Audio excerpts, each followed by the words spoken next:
Hello. The chapter out of the first three chapters that stood out to me the most was the first chapter, which was about the foundations of multicultural education. And the reason why that chapter stood out to me the most was because in my classes, there are students that have very different life experiences, they have very different cultural backgrounds, they have very different religious beliefs, and it is very important to learn ways to create an environment that encourages them to want to learn and makes them feel like they are part of something bigger than themselves. This chapter discussed strategies and the importance of creating a school and classroom environment that promotes multicultural students from very different backgrounds, and I thought that that was really useful and helpful in my everyday today class experiences. The one part of the chapter that stood out to me was when it discussed how culture is adaptive. That means that people from different cultures can assimilate to a dominant culture, or people just kind of learn to lose their culture. And I'm very big on, I believe that people shouldn't lose a piece of who they are, but share it, that way that we can learn to understand who people are and how different cultures, different people with different cultural identities operate, and I feel like that can make us grow as individuals and help the entire school and each individual classrooms grow together as well.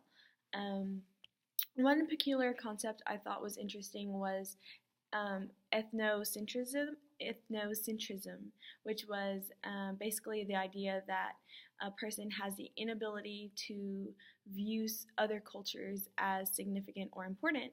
And this was interesting because actually in my homeroom, so we have a curriculum where we kind of go through the students and we try to build the community, because I do work at a public service based school, and we try to promote positivity and just helping in good services and good acts in the community from our students.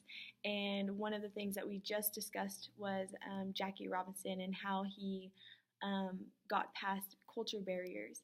And the students that I have in that class in the homeroom, they're fifth graders, and they did really well. The fifth graders I have, they're from all kinds of cultures. Some are black, some are Hispanic, some are white, and they all have very different outlooks on life. And they, even though they're young, I pose them with the question of, what would you do if faced with a problem? Would you do what's right, or would you stand up for what you know is right, or would you back down? And then I had them write a little prompt, and I was actually very pleasantly surprised that all of them, understood that they would not be in a classroom that had various cultures in it if it hadn't been for the people who had made a difference in the past.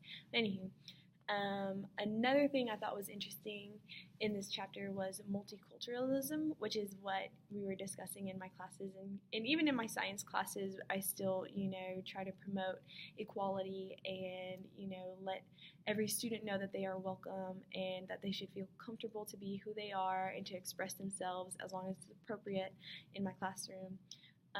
One way, or another thing that was interesting to me in the chapter, was how it discussed ways to promote equality and social justice by negating prejudices and discrimination and privileges in the classroom. And certain ways that this chapter discussed how to do that was discussing how a school should be the model for the expression of human rights and respect for different cultures and different groups. And I feel like, as a teacher, that's very, very important for us to do, and for us to let our students feel comfortable to be who they are. It also talked about equality needs to be apparent in the design and the delivery in the classroom. So that means whenever I'm lesson planning, I need to be very considerate and aware of the diversity in the classroom. And I just felt like this was very helpful, a very useful chapter. Thanks.